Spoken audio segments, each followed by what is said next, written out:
All right, hello everyone. Welcome back to my channel. Today we are going to answer the question, you are losing the battle, homeowners. Homeowners, there's some data which show that you're actually losing the battle in today's real estate market. So let's look at the data. Let's look at the data points and see what you can do to prevent things that could happening worse for you. All right. Welcome back, everyone. Thank you so much again. This is the very first episode that we are going to meet in the new year of 2023. And even though the real estate market is actually going to be a very good signal, uh, as I report to you in the data points, one of the things that I had to warning the home buyers are that you're actually losing the home battles. So let's look at some of the data right here. So looking at this table right here, if you have been following my channel, this table is actually created by the Cromford Associate LLC, right?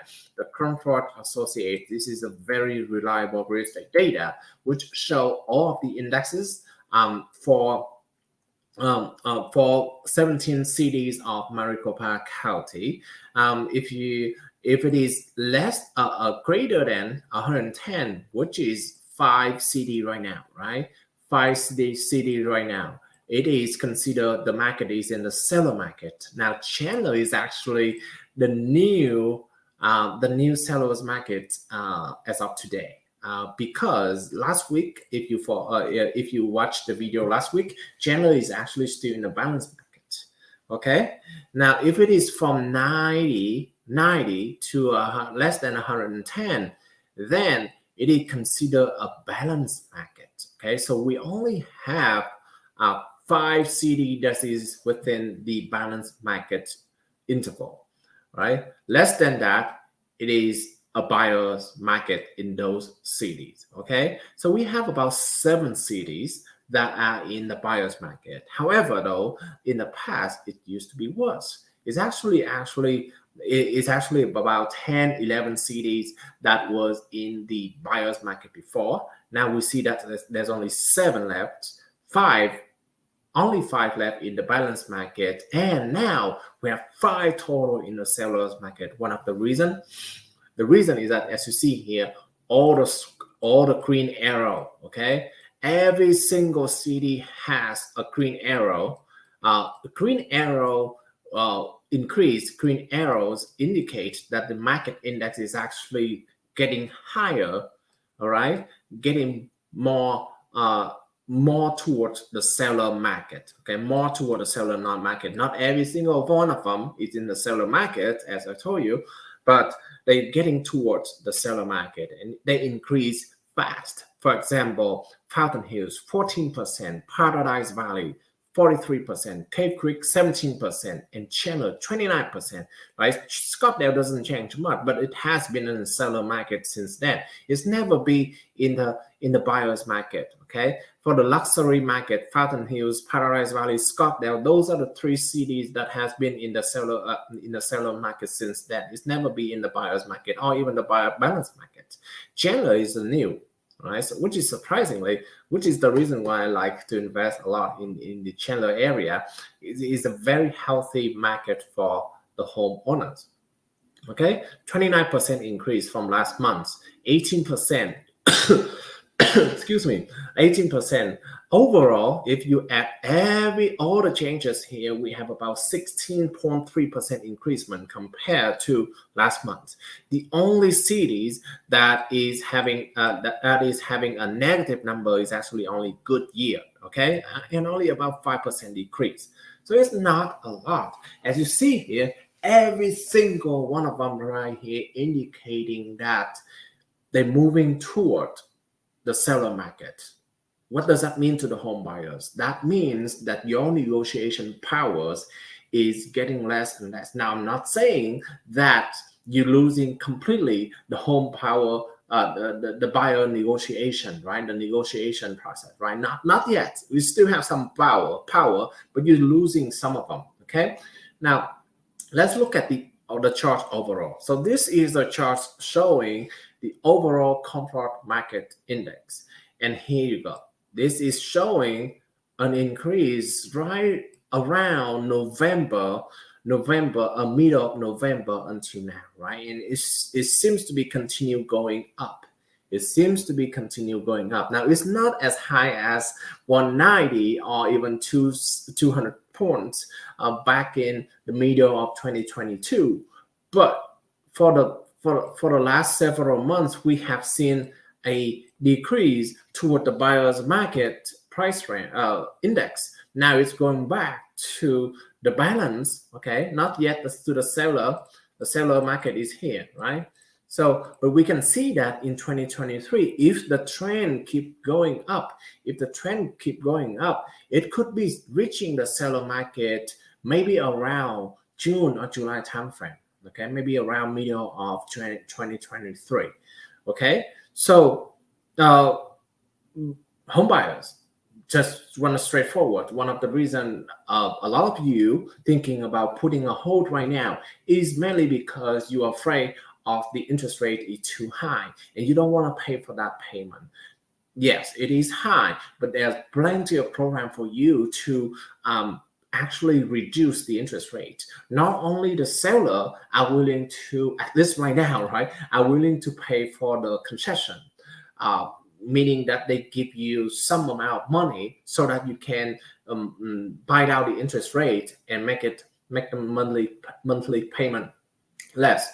Not only the seller, but also the lender. Nowadays, they have some creative program as well to actually help you as a primary home. I haven't seen anything for investor loan program yet that could reduce the interest rate without the investor actually have to make the payment, right? But so for the primary home owners, you can actually have some very creative program that can help you with the closing costs right there by the lender, okay? By the seller, by the lender, okay? So that could decrease your interest rate, okay? Now, the other part of that is that I'm sure that if you're watching the real estate market update right now, meaning that you have some thinking about buying or selling the house, right? If you're thinking about buying, you probably you should have a job already. You should have a job already right now, right? So even if the interest rate is high, but the monthly payment is affordable, comfortable when we compare to your monthly payment, that could be an option for you as well right now. Instead, if you wait for next month, next year, if it become a seller market, then you're gonna be in really trouble, because if at that time a lot of people are gonna buy and you have to be in a competition between the home buyers to be able to get the house. Okay, so that is my advice for you. So if you're still confusing, if you're still worrying about paying too much for the interest rate, contact me at my cell phone number 602-515-2442 to schedule a 15-minute strategy call so that we can go through all the options with you, so that I can know more about your financial situation and give you the best advice that you that fits your situation. All right. Now, for those of you who's worried about a market that could potentially crash, let's look at the reason. And now this is why, and that is also the reason why the comfort market index is actually increased. Okay. The very important part, as I've been telling in other videos, is that we're talking about the active listing. All right.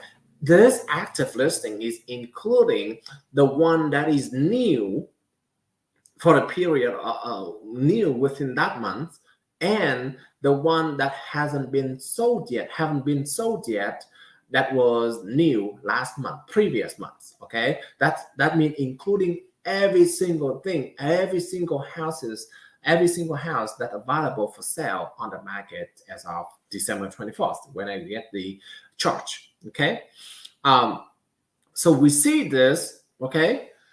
Even though the demand decreased, obviously, we cannot say that is not the fact, right? The demand, meaning that the amount of buyers that are willing to get into the contract, decrease. We also see a significantly decrease in the number of supply as well. Okay, you see here there is an increase of supply from April to July because there's a lot of houses that cannot be sold as fast as before because the buyers do not want to make the move. But right now we also see that the number of active listing actually decrease as well, meaning that the new home owners, they do not want to sell off their property. They don't want to sell off their property because they believe in the value of their house and they don't want to give up that much of value. Number one, that's the reason. Number one. Number two, they don't want to give up the low interest rate that they've been having. So for that reason, it dropped.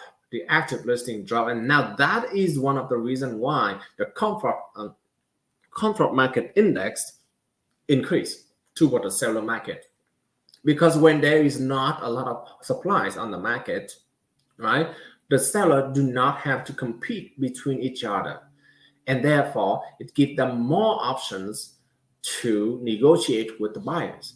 If they are very unique house, if they are very good price house, right, they're actually getting more options, more power to negotiate with the buyers. Okay, with the buyer. Right now, a lot of you also think that is gonna go, the market gonna crash in 2023.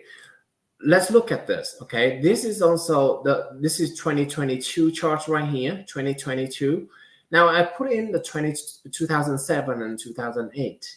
Right, this is during before the market crash in 2009. Okay, so as you see, to be able for the market to crash, the number of active listing has to be around 50 or 55,000. Right, we only about 20,000 right now, which is a big gap between 2008 2009. Okay, and then not only that, we also have a decline trend as well. Okay, in here there's also a decline trend here, but it's not as steep as this. As you see here, it's declining faster. It is also it's $30,000. I mean, 30,000 active listing difference between the two markets, and therefore we don't foresee that anything gonna be similar to 2008, 2007, 2008, and 2009. We don't foresee anything happening like that. What are we foresee similar to? Again, this is 2022 market, right? And then I'm pulling in 2014, 2015, 2016, 17, 18.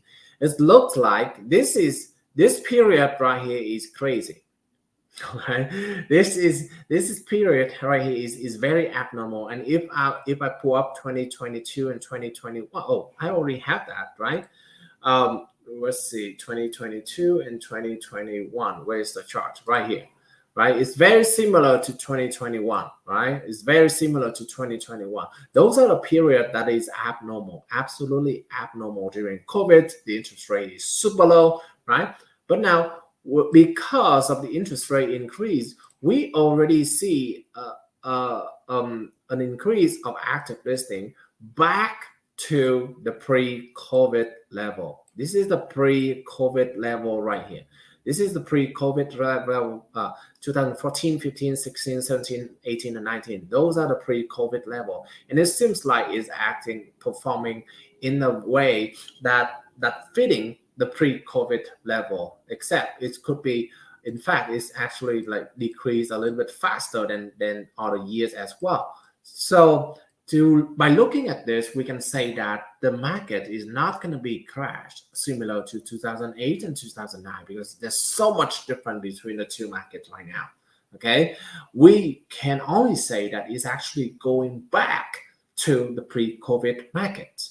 That is the reason why you don't see a lot of house values drop in nowadays market anymore. It's drop because they listed too high compared to the market value. That is the reason why when you make an offer, home buyers, if you are serious about buying, okay, you make sure that, and then if you don't have time, right, if you have in the limited time frame, we have to make a very good offer to the house that check most of the box that you have, right? If you found a house that within the criteria that check 90% of the boxes or 80% of the boxes, whatever the number that you're comfortable with, right? Make an offer, make a reasonable offer, right? Do not if you are not in the luxury of you can wait or you it doesn't matter if you get a house or not, okay? This is the time to take advantage by negotiation, which doesn't mean that it has to fit your need as well. If you are in a renting position, if your lease expire next month, right? Be serious about the offer. And make a very reasonable offer right now in this market, because the seller may not you may not have as many negotiation power as 2 or 3 months ago anymore. But the good news is that the seller nowadays market, they still be willing to negotiate, right? That is a very important point. The seller in today's markets, they still be willing to negotiate. That is very good, because otherwise the buyers are going to have much difficulty in today's market. All right. So those are anything that I want to share with you in today real estate market update. First of all, congratulations, homeowners. Is actually the real estate market nowadays actually going towards the seller market, back to the seller's market. They are not yet at a seller's market, but we are at least moving forward towards the seller's market. So it's good, because at that time the price is probably gonna be better. Okay, for home buyers, time is running out. Okay, don't wait anymore. If you find a house that fits your criteria, okay, that is more important. For the interest rate, for the negotiation, for the home price, those are the things that we can control. Okay, you as a home buyers can control the best offer price, the interest rate that you are comfortable with, right? Those are the things that you can control, either by money or either by the seller concession. Okay, for the homes available on the market, even though there's more options for you to choose now, those are the things that you are not in control. Those are in these home sellers' control. All right, and then if they don't sell, then you don't have those options anymore. So make a very serious offers, very reasonable offer. If you still have any questions about the market in today and how to make a very reasonable offer, contact me for a 15-minute strategy phone call. It is completely free for you, but in that call, we're going to talk about your situation, your financial situation, your need, your must, so that we can talk about what is the right plan for you in today's market, whether to wait or whether to make an aggressive offer, or what kind of offer we should make to the home seller. All right. Thank you so much, everyone. Let me know if you have any question. My phone number is 602-515-2442. Thank you. Bye-bye.